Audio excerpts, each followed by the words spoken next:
Yesu ashimwe dusangire aya majambo dusanga mu gitabo kigira kabiri c'abami igice ca kabiri umurongo w'icenda haravuga ngo bamaze kujabuka Eliya barira Elisa ati nsaba ico ugomba ko ndagukorera ntaratandukanywa nawe. Elisa aramwishura ati ntabarumpe imigabane ibiri y'impwemu yawe ngo imbeko. Dusangire ijambo rivuga ngo Imana ivuze biraba. Eliya ari ku musozi Horebu, Imana iramubwira ngo sohoka hanze uhagarara imbere yanje. Haza igihuhusi cinshi c'umuyaga uhoraho ntiyarimwo, haza ugutigita kw'isi naho nyene uhoraho ntiyarimwo, haza umuriro naho nyene uhoraho ntiyarimwo, mu nyuma haza agacerere ariko uhoraho yararimwo. Avugana nawe amubwira kurobanuza amavuta abantu batatu, Hazayeli kugira ngo abe umwami w'Isiriya, Yehu kugira ngo abe umwami w'Abisirayeli, na Elisa kugira ngo azobe uvugishwa nanje mu gishingo cawe. Avuye ngaho acahura na Elisa asanga ariko arimisha inka 24. Amubonye akeberezi yari amuterera kumutamana wiwe, nta kindi yavuze ariko yamutereye kumutamana wiwe.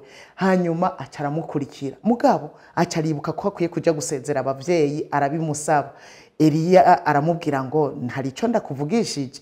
Acaragenda asezera abavyeyi, ahejeje kubasezera aragaruka aramukurikira, hanyuma acagenda amukorera.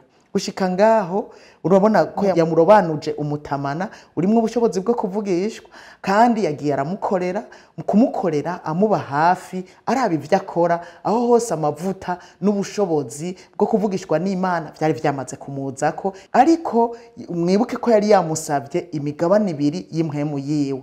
Hanyuma Eliya aramubwira ngo niwambona mu kanya nzoba ndiko ndatandukanywa nawe ibizokubako, ariko utambonye ntibizokubako.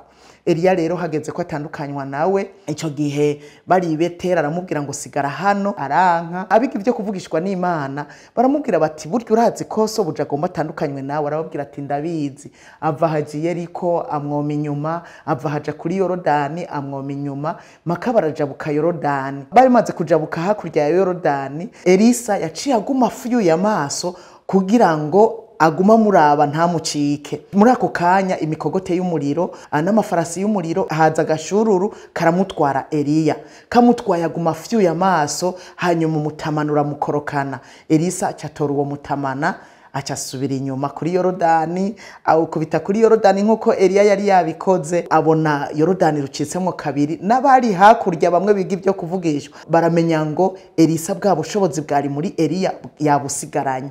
Elisa gisaba rero imigabane ibiri. Nagiye gutahura mu isezerano rya kera abahabwa imigabane ibiri zari imfura kandi nibo bagirwa basamuragwa. Elisa rero mu gusaba iyo migabane ibiri kwari kugira ngo azobe samuragwa w'ivy'impwemu vya Eliya, kandi kugira ngo agire imigabane ibiri bize bimenyekane yuko yabaye samuragwa vy'ukuri w'ivy'impwemu vya Eliya.